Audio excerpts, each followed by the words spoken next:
Assalamualaikum warahmatullahi wabarakatuh. Kembali lagi bersama Difabel Bandel. Kali ini saya kedatangan perempuan, dia wanita hebat dan saya rasa sih banyak prestasinya. Tapi kedifabelannya mungkin berbeda dengan difabel yang lain. Siapa dia? Kita langsung aja kenalan sama Dini Setia. Apa kabar tadi ini? Assalamualaikum Kang Ges. Waalaikumsalam warahmatullahi wabarakatuh. Alhamdulillah. Saya bisa panggilnya sih Teh Dini. Ya, lebih akrab Teh Dini. Teh Dini ya saya sering kenal, sering banyak sekali aktivitas juga sama Teh Dini sebelum pandemi. Nah sekarang baru ketemu lagi Teh Dini ya. Setelah sekian bulan ya. Iya sekian bulan ya sengaja dan ingin membedah lagi salah tuh. Ingin sekali membedah pengalaman yang dirasakan Teh Dini selama ini. Jadi Teh Dini, jika Anda yang melihat Teh Dini, saya rasa sih orang-orang akan memperhatikan dan mungkin bertanya-tanya kenapa sih wajah Teh Dini itu kan, maaf gitu ya. Karena mungkin di luar sana masih banyak sekali yang melihat stigma dari seseorang. Boleh jelaskan Teh Dini pengalaman Teh Dini sebetulnya apa dan kenapa sih Teh Dini bisa, wajah Teh Dini bisa seperti ini ya? Saya menjadi disabilitas sejak usia 3 tahun kan, karena musibah kebakaran yang dialami. Oh, kan kebakaran ya?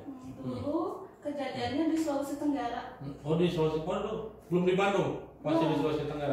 Aslinya Bandung, cuman dulu keluarga itu ikut program transmigrasi. Oh ke Sulawesi Tenggara. Di sana tuh belum ada listrik, jadi penerangan tuh masih pakai petromak kan. Iya. Kedua pada saat mama nyalain petromak itu meledak. Kena Dini, mama sama kakak. Iya. Kakak malam itu juga meninggal. Oh kakak meninggal. Setelah dari kejadian itu dirujuk ke rumah sakit pusat. Ini apa ya, bisa dibilang koma gitu ya kan, kritis kurang lebih 3 atau 6 bulan gitu. Oh 6 bulan tuh kritis mas? Iya. Jadi dokter bilang tuh kemungkinan hidupnya 0%. 0%. Kemungkinan hidup 0%. Kata dokter. Tapi alhamdulillah setelah melewati masa kritis jadi sadar. Setelah itu dirujuk ke Jakarta. Rumah sakit Jakarta kurang lebih 4 kali operasi kan. Oh 4 tahun operasi face off itu ya, operasi plastik ini? Saat itu belum face off sih, jadi cuma tindakan masih apa ya, masih awal tindakan kan. Enggak, tapi tadi selama 6 bulan itu kritis itu tadi sadar atau koma? Koma sih kata mama, jadi di apa-apain pun dia sadar gitu. Oh kritis. Iya, jadi kalau gitu parah banget sebenarnya. Parah, gitu kan. Kena bagian yang ini ya, apa yang rawan gitu, dari atas kepala sampai dada. Oh dari atas sampai dada. Terus yang saya tahu di pemberitaan orang tadi ini melakukan operasi wajah atau masuknya di Bandung ya kalau saya. Iya, jadi setelah di Jakarta itu 4 kali operasi karena masih kecil kan. Jadi operasinya dihentikan. Alasannya? Alasannya karena terlalu kecil. Iya. Jadi sama dokter dijadwalin lagi harus operasi usia 12 atau 13 tahun. Betul, harus menunggu sampai 13 tahun itu. Iya. Jadi akhirnya sekeluarga memutuskan balik lagi ke Bandung. Memulai kehidupan kayak apa ya? Sebenarnya asli Bandung, tapi ketika kena musibah itu kayak kehidupan baru buat Dini kan. Karena reaksi orang udah berbeda dari sebelum Dini berangkat ke Sulawesi sampai balik lagi dengan kondisi yang berbeda. Nah selama kritis 6 bulan ya, terus selama masa menunggu operasi umur 13 tahun, berarti kan lama banget ya. Lama. Nah itu apa yang dilakukan tadi ini? Di rumah aja kan.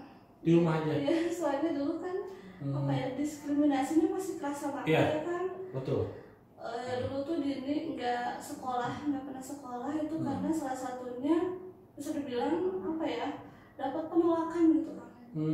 Hanya karena wajah Teh seperti itu? Iya, katanya kata yang pihak sekolahnya katanya khawatir nanti kalau Dini sekolah di sini anak yang lain takut sekolah. Jadi apa ya, belum dicoba, belum dikasih kesempatan udah menjudge seperti itu kan. Nah itulah manusia Teh ya. Lihat manusia itu dari stigmanya apalagi dari difabel ya. Itu kan sebetulnya nggak manusiawi banget lah, kurang ajar banget wacanya gara-gara wajah, tapi tidak dilihat dari kemampuan iya gitu kan, mereka ya salah kaprah gitu kan. Mungkin kalau saat ini mereka udah kena undang-undang gitu kan, udah dapat sanksi gitu kan. Kalau dulu kan masih sulit ya kan mencari kayak pengaduan tuh. Iya betul. Masih keras Iya. banget. Terus dari orang tua Teddy ini, apakah pernah menyembunyikan Teddy ini karena mungkin merasa malu, atau mungkin overprotective, takut Teddy ini dibully, disakiti, atau mungkin dikerjain sama masyarakat atau teman-teman Teddy ini? Kalau malu enggak, keluarga sangat-sangat menerima ya kan. Mama juga mendidik anak-anaknya yang lain seperti kakak-kakak itu bisa menerima Dini, bisa sayang sama Dini. Ya. Nah itu yang paling utama. Cuman mungkin kalau overprotective ya gitu. Jadi kalau kemana-mana itu harus didampingin mama, bapak, teteh atau akak gitu. Untuk kalau pergi kemana atau aktivitas? Iya, jadi nggak membiarkan Dini sendiri. Dini itu bisa sendiri pergi-pergi itu usia 18 tahun kan. Oh 18 tahun baru bisa ibaratnya dilepas sendiri. Iya itu gitu. Pun karena itu kan sudah operasi kan. Iya. Usia 12 tahun itu ini alhamdulillah dapat rezeki.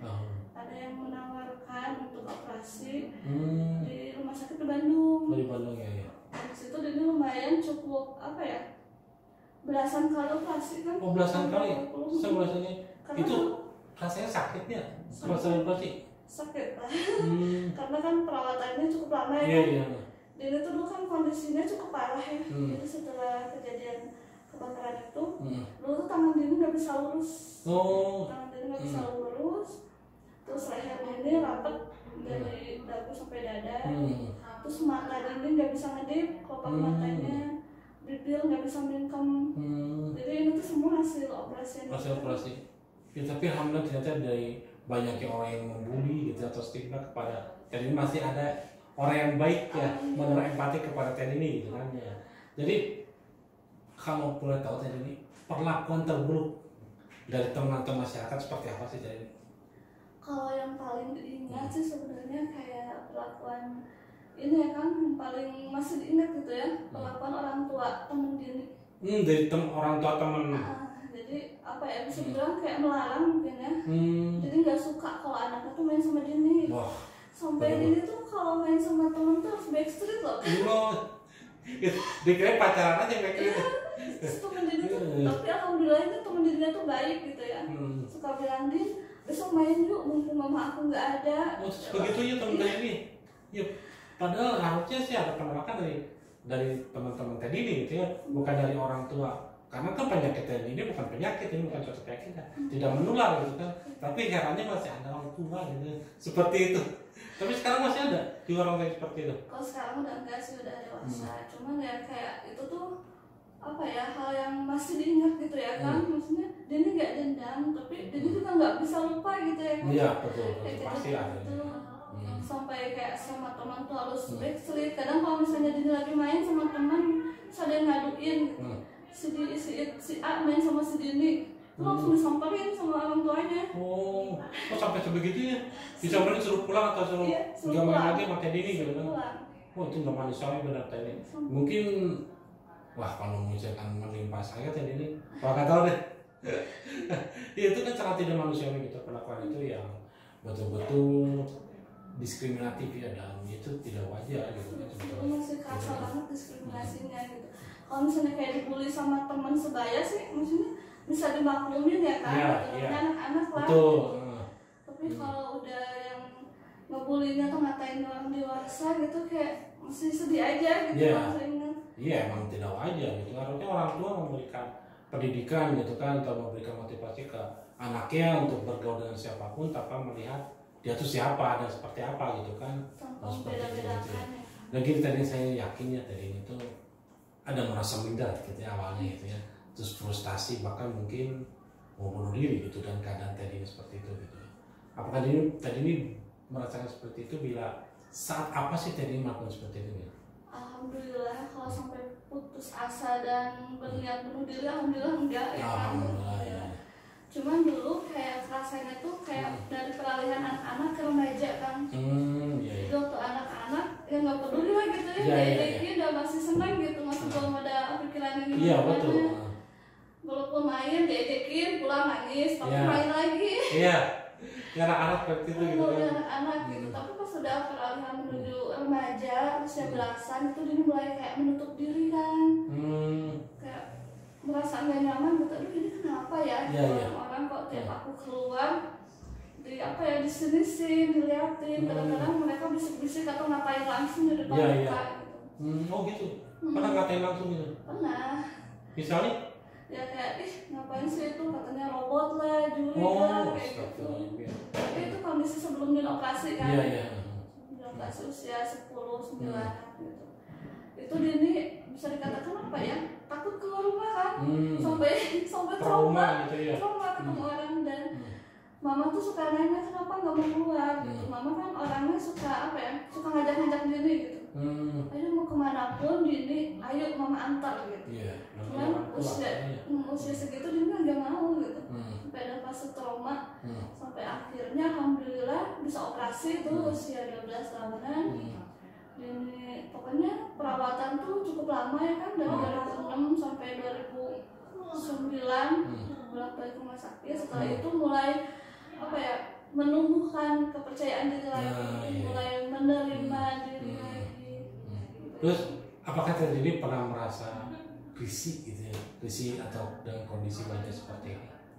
Kalau sekarang enggak sih kan, karena dulu pun apa ya, masalah diri itu bukan karena Dini enggak menerima dengan kondisi ya, tapi Dini tuh kayak nggak nyaman ketika Dini tuh mampu menerima diri Dini yang berbeda, tapi orang lain tuh nggak bisa menerima. Iya gitu.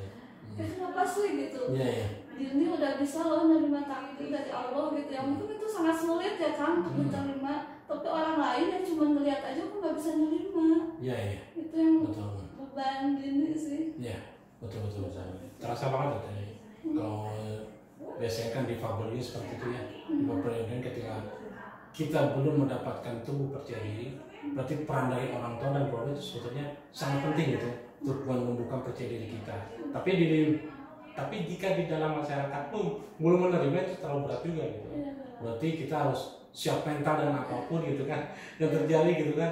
Ya mungkin mereka ya tidak pernah mengerti atau sadar sebelum mereka pun merasakan yang kita rasakan lah gitu kan ya.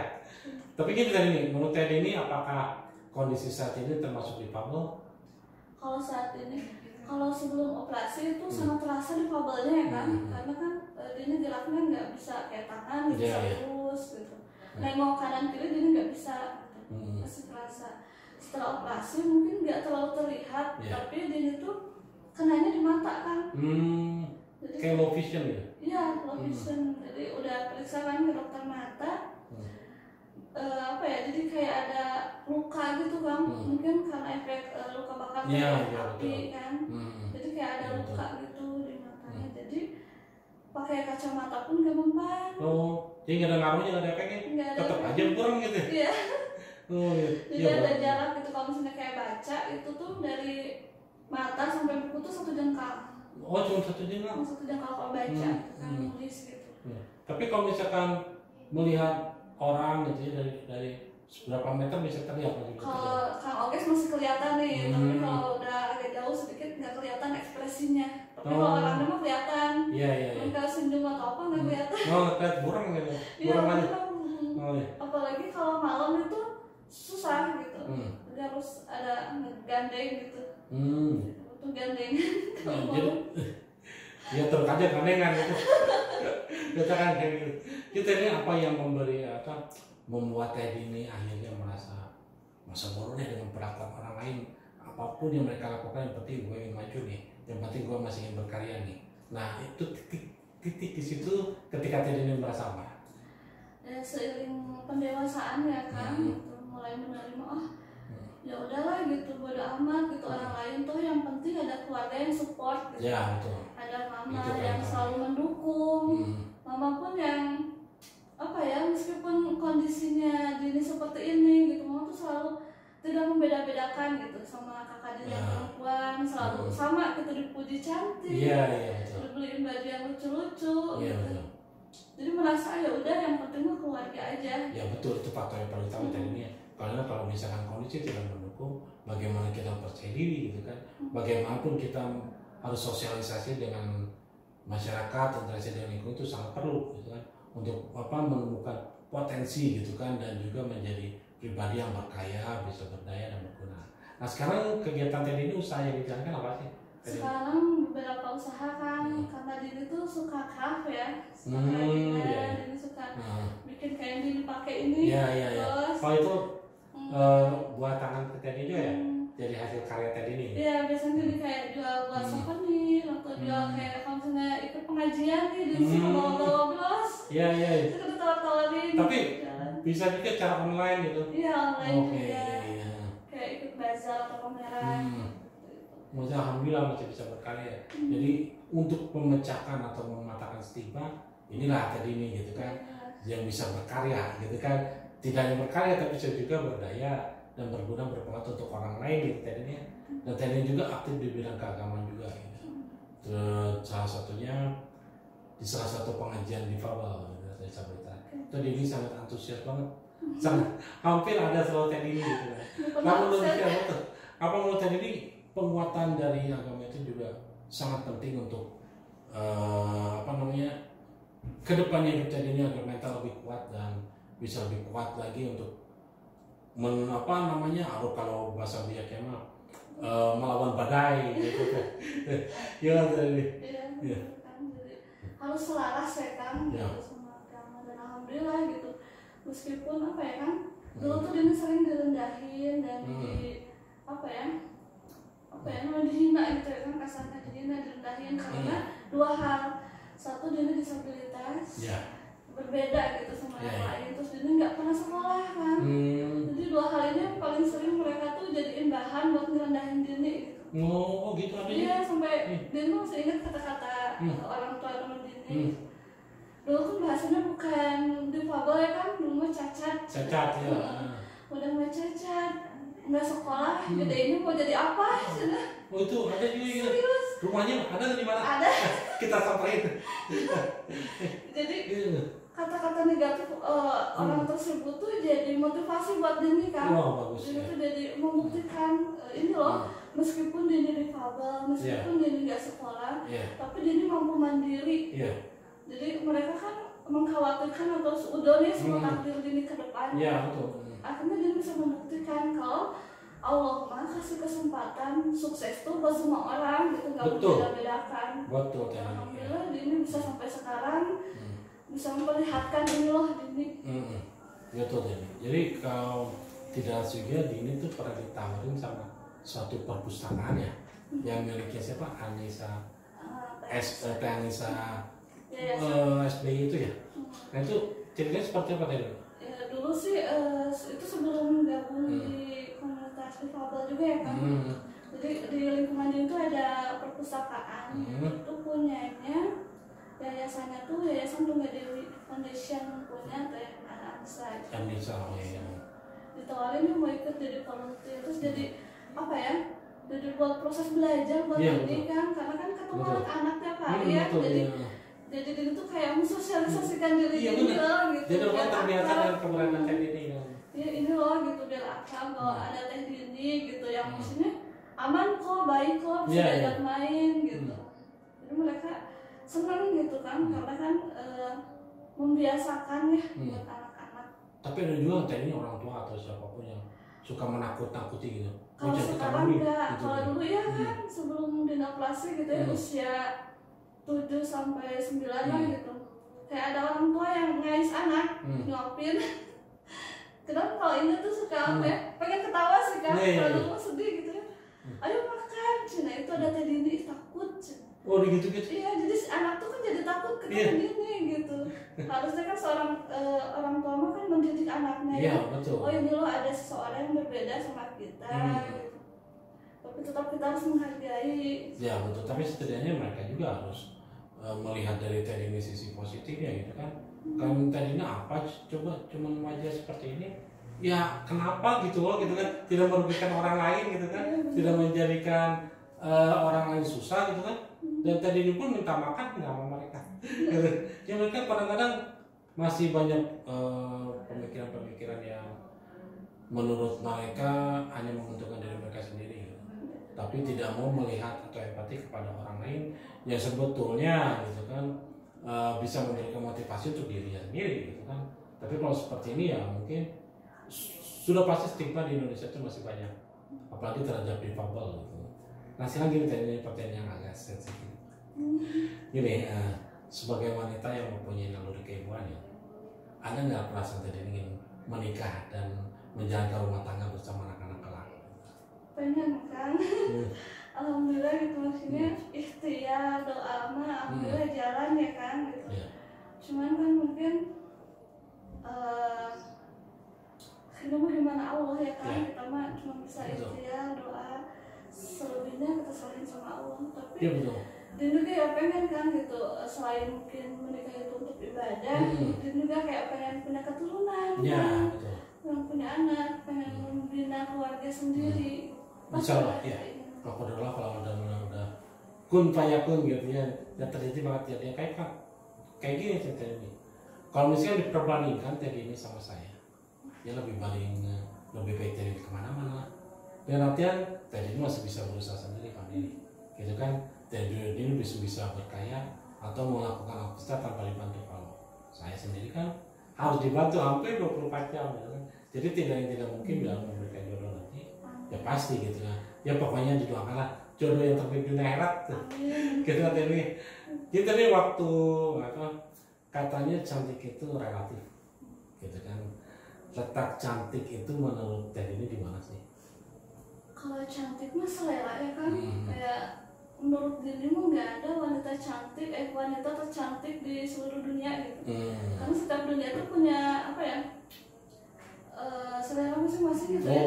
Menarik. Cantik itu punya selera masing-masing dan itu tidak bisa dijelaskan secara logika ya. Ini atau misalkan laki-laki melihat cewek cantik itu kan bukan berarti cinta gitu kan, itu karena mungkin suka atau syahwat gitu. Kita tadi karena menurut tidak ada gitu wanita cantik di dunia antara aja di surga. Dan cowok pun sama seperti itu tadinya sebenarnya tidak ada ganteng gagah gitu kan dengan segala kemampuannya gitu kan, kekuatannya, entah dia itu surga sama gitu kan tadi.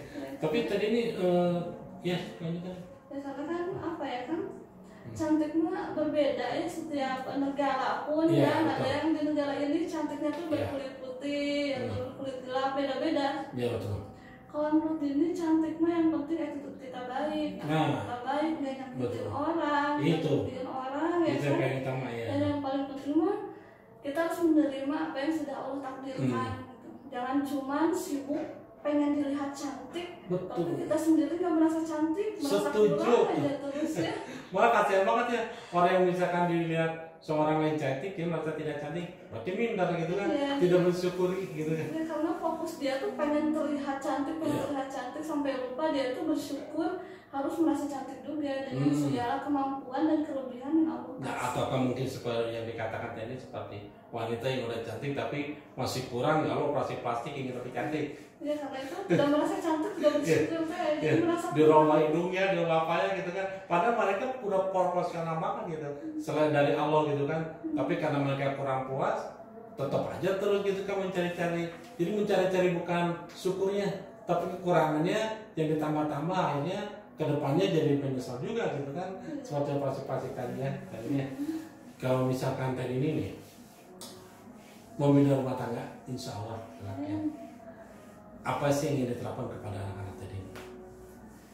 Ya apa ya kan, pengalaman yang Dini alamin ketika Dini dibully langsung oleh orang tua ya kan, itu jadi sebuah pelajaran buat Dini gimana sih ngajarin anak untuk menerima perbedaan gitu. Kalau ya di dunia ini tuh emang beragam gitu kan. Iya betul. Apakah tadi ini merasa cantik? Cantik lah. Nah, itu yang saya suka dari tadi itu. Jadi sadar ya kan, mungkin Dini di mata manusia lain jadi nggak terlihat cantik gitu. Betul.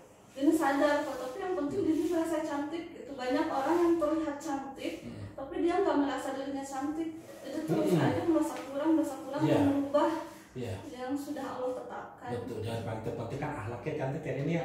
Tidak suka menghujat, menghina, apalagi membuli gitu kan, dengan stigma kepada orang lain gitu kan. Ya, iya betul ini. baik sekali pengalaman Pak belajar. Saya juga dari Teddy ini, pengalaman Teddy ini, karena ya manusia cantik, manusia sempurna itu relatif, dan itu yang menciptakan kan Allah gitu kan. Di sini tidak ada wanita yang tidak sempurna, tidak ada wanita yang cacat gitu. Karena Allah menciptakan sangat sempurna. Apapun dengan difabel itu suatu kondisi di mana insya Allah jalan menuju ke surga. Sepakat ya Teh? Sepakat. Alhamdulillah ya. Kita waktu tanya ini sebenarnya banyak sekali yang ingin bertanya lagi pada pertama lagi. Tapi ya waktu yang harus kita kembali ke habitatnya masing-masing. Dan mungkin insya Allah kedepannya kita mungkin bisa kolaborasi lagi jadinya dengan tema yang berbeda atau mungkin dengan suasana yang berbeda, apapun bisa terjadi kan. Kata tadi qadarullah. Tapi gini tadi nih, apa sih pesan-pesan yang ingin disampaikan oleh Teddy ini kepada masyarakat umum untuk penerimaan Teddy ini atau difabel pada umumnya, dan mungkin juga ada pesan-pesan untuk yang pernah membuli kepada Teddy ini, sebetulnya Teddy itu seperti apa sekarang ini? Buat teman-teman mungkin dia ini nggak bisa menyangka ya ketika orang lain bereaksi mungkin kaget atau takut gitu. Tapi pesan Dini di sini ketika kalian bereaksi itu jangan berlebihan ya kan. Maksudnya kita sadar kok kita berbeda gitu. Tapi apa susahnya sih ketika kita tuh menerima aja, coba berdamai gitu. Kita pun yang mengalaminya sudah bisa menerima gitu. Tapi kok kalian yang cuma melihat aja sulit banget menerima gitu. Nah, dengar itu. Jadi kalau Dini mah hidup damai itu simpel ya kan. Kalau misalnya kalian nggak suka sama seseorang, ya udah jauhin, jangan ngedeketin cuma buat ngatain, buat nyakitin. Itu kan kayak apa ya? Bikin kita kan nggak tahu ya mental seseorang itu seperti apa. Bisa jadi dari kata-kata negatif kamu tuh bisa merusak mental seseorang di kemudian hari kan. Betul. Dan buat teman-teman yang sering dibully, abaikan ya. Ya itu perlu banget ya pesan itu ya. Abaikan mereka yang menghujat, dengarkan yang memberi nasihat ya kan. Jadi yang abaikan yang menghujat, dengarkan yang memberi nasihat. Ya, jadi abaikan aja yang bagaimana kita bisa menerima diri kita aktif dengan kegiatan-kegiatan positif kita. Iya betul. Kata-kata negatif, perlakuan negatif orang itu jadikan motivasi buat kita membuktikan gitu loh kalau kita tuh tidak seburuk yang mereka katakan. Kita bukan makhluk yang sia-sia gitu. Betul banget. Kita itu manusia, makhluk yang Allah ciptakan dengan sebaik-baiknya. Ya, jadi dengan kata lain, Teddy ini pun tidak akan marah kalau seseorang yang pertama kali melihat Teddy ini kaget. Iya, jadi tidak masalah gitu. Ya, tapi setidaknya lihat dulu Teddy ini seperti apa dan diberikan penjelasan seperti apa gitu kan, agar mereka menerima Teddy ini apa adanya. Betul kan? Iya, alhamdulillah. Kadang kan orang-orang tuh suka kayak bereaksi berlebihan ya kan? Iya, betul. Apalagi kalau misalnya dikasihani gitu tuh kayak gak nyaman gitu kan? Iya. Ya Allah kasihan ya gini. Coba aja kalau nggak kebakaran pasti cantik banget. Kan? Maksudnya kan ketika kita kan sudah menerima ya kan, terus ada orang yang seperti itu jadi apa lagi gitu? Down lagi. Kita banyak masalah lagi. Jadi meruang luka lama lagi akhirnya menyesal lagi gitu kan. Jadi sadar mungkin yang mereka kasihan, cuma mungkin coba deh rasa kasihan kalian itu ditunjukkannya bukan dengan reaksi berlebihan, tapi dengan tindakan. Misalnya kalian melihat ini nggak ada temen nih, ajakin main, atau misalnya ada kenalan, itu kan lebih positif ya kan daripada dengan reaksi berlebihan. Jadi perlakukanlah dengan sewajarnya.